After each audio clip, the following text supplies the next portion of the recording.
You know, every time I listen to Dr. Paul Levin preach a message, all I can think is that he tells a great story. His illustrations just come alive. He does such a great job communicating, and we know illustrations are kind of just windows that illuminate a subject. Today, we get to hear a snippet from a message Dr. Paul Levin preached all the way back in 1995, just a year before he passed over into glory himself. The message is titled, "Are You Afraid to Die?" Well, the theme for these next few minutes is this. When you do cross over to heaven, you aren't going to miss your body. Dr. Paul, of course, as I've already mentioned, has a way with words. And so I'm going to let him explain this concept to you today. Buckle up, listen up to this great little fun story that Dr. Paul tells here on the Bible Tract Echoes radio broadcast. If we could go to heaven tonight without dying, we'd all want to go to heaven. But if we all want to go to heaven, and we all want to go to heaven now, but if we have to go across death to get there, we'll just stay here a while. That's the way we are. Now let's turn to another passage. Let me show you something. 2 Corinthians chapter 12. 2 Corinthians chapter, boy, this is tremendous for me. I don't know how it'll be for you, but this sure does help me. Now, if I ever preached this here before, you'll have to pardon me. I'm getting a little old now. I'm like two fellows were talking, and one of them said to the other. Now, they shook hands. They said, now, listen. Said, I'm a little bit forgetful. Was that you who died, or was that your brother? I've forgotten.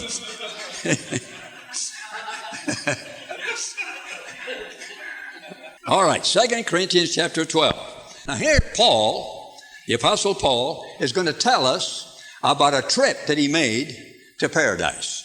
So remember that while we read it. He's talking about a trip to paradise and back. Now let's look at verse 2. I knew a man. Paul is talking about himself here, but he doesn't say so. And I don't know why. I've never met Paul yet. But when I get to heaven, I'm going to ask him, how come you just come right out and say that you're the fellow that made this trip to paradise instead of saying that you knew a fellow that did? I don't know why. Maybe it's because he was very humble. But anyway, he says, I knew a man in Christ. That means this man was a saved man. 14 years ago, that's when this happened. 14 years ago. Now, if you figure 14 years ago, from the time he wrote this, some of the scholars tell us it'll take you to about the time in Paul's life when he was stoned at a town called Lystra, and they thought he was dead. See, they wanted him dead so much that they were going to be mighty sure that they left him for dead. And that's about 14 years back. That's what he mentions that right here. All right, I knew a man himself in Christ, saved man, 14 years ago. Now notice in parentheses, you got your eyes on the Bible, haven't you? Look what it says there. Whether in the body, I cannot tell. Or whether out of the body, I cannot tell. God knows. What's he talking about anyhow? Look, here's what he's saying. He's saying, when I made my trip to the third heaven into paradise, I don't know whether I went in my body or not. That's what he's saying. I don't know. He said, God knows that. But he says, I don't know. Now, he either went in his body or he didn't. Personally, I don't believe he went to paradise in his body. I don't believe that these mortal bodies that we have now could stand the trip between here and the third heavens. See, I don't believe that. I believe he just went in his spirit, and wherever his body was on earth, it was a dead body. When Paul went to paradise, we don't know how long he was there, but he was there for a while and came back. And while he was gone into paradise, his body was a dead body. And he said it was 14 years ago, and that might be when he was stoned at Lystra. So that's what he's talking about. I don't know whether I was in my body or not. Now look at the rest of verse 2. He says, such a one, talking about himself again now, caught up into the third heaven. You see, he's talking about his trip into the third heaven. He says, I don't know if I had my body with me when I went there. But he says, I know I went there. All right, look at the next verse. Verse 3. Now, in verse 3, he says almost the same thing. He says, I knew such a man, whether in the body or out of the body, I cannot tell, God knows. Now, why did he repeat that? He just said so once. Why do you have to go and say it again? Well, that's the way God emphasizes things in the Bible. Well, when you men go hunting, you go away for a couple of weeks hunting or fishing, then you write your wife every day, don't you? And tell her how much you love her and how you miss her. You wives, isn't that right? You get a letter from him every day while he's gone. Okay. And so when he wants to emphasize how much he loves you, he underlines it in red or something.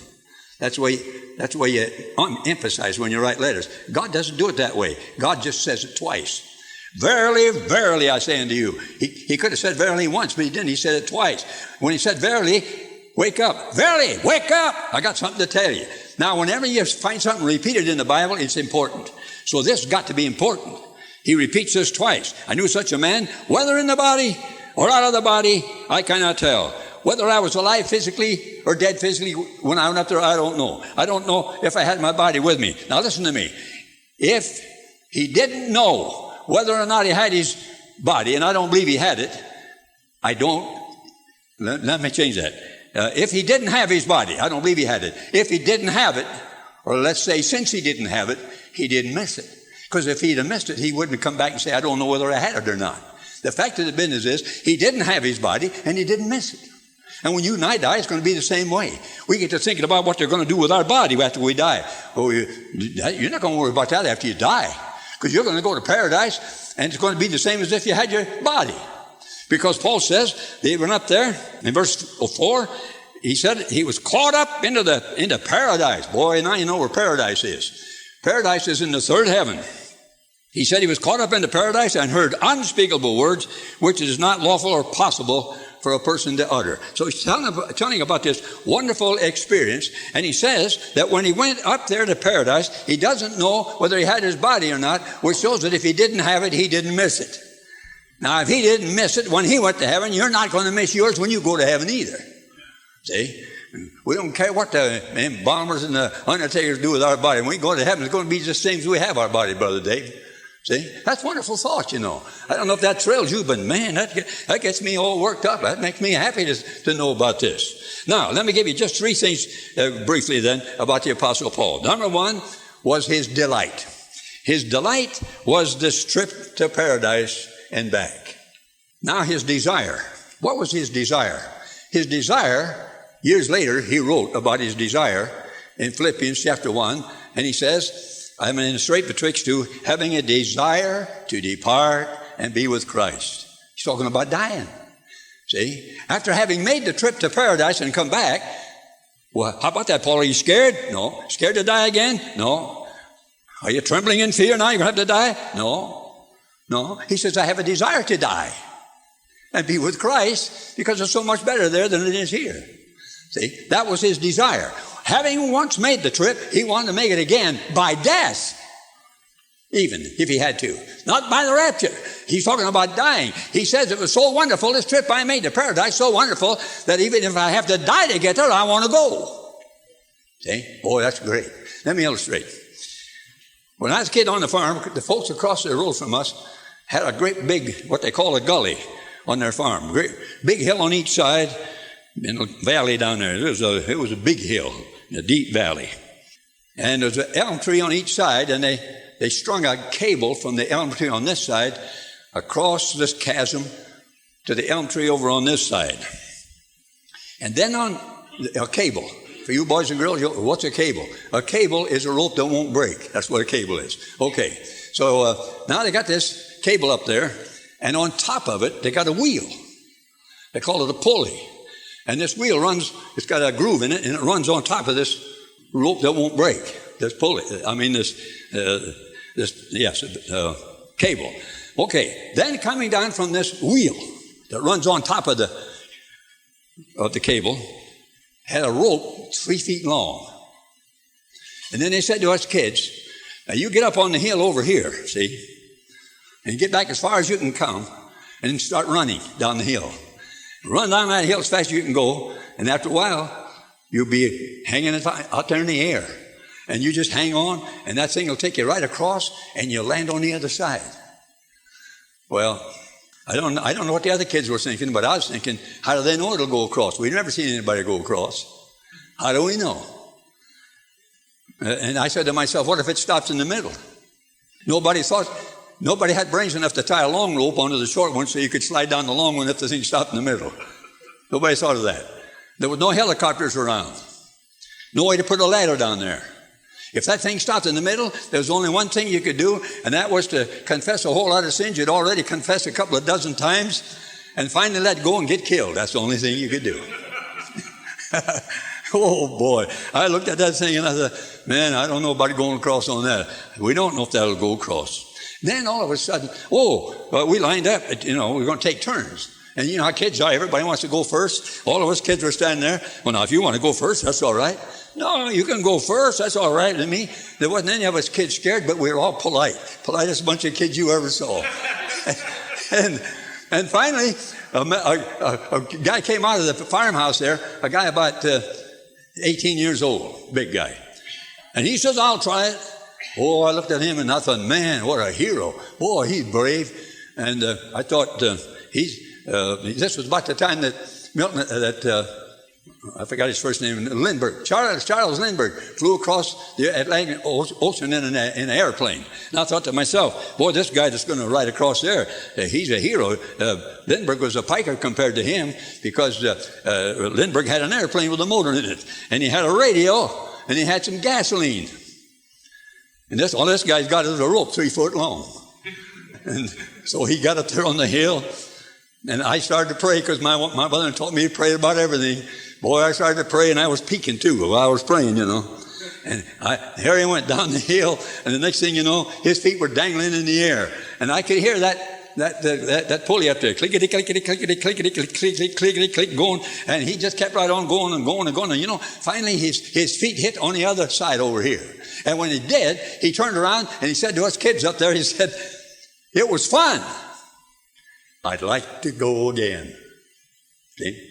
That's what Paul said. I went to paradise and came back. Man, that was wonderful. I wouldn't mind dying again. I have a desire to depart. Don't you just love hearing Dr. Paul tell a story?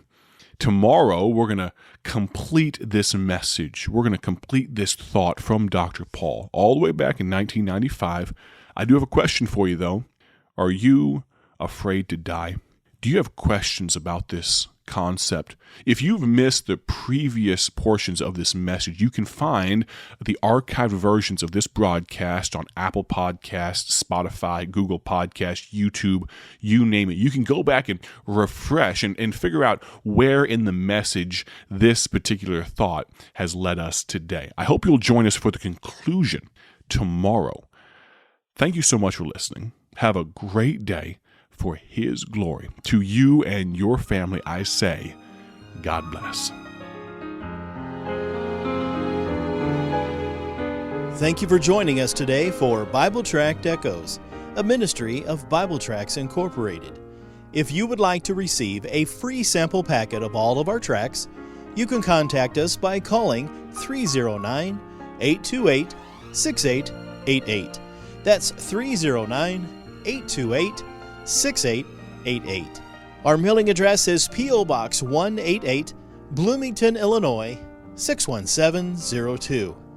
A faster way to contact us is to go to our website at BibleTractsInc.org.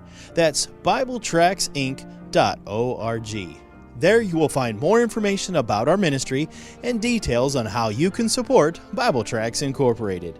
Thanks for listening, and may the Lord richly bless you as you serve Him.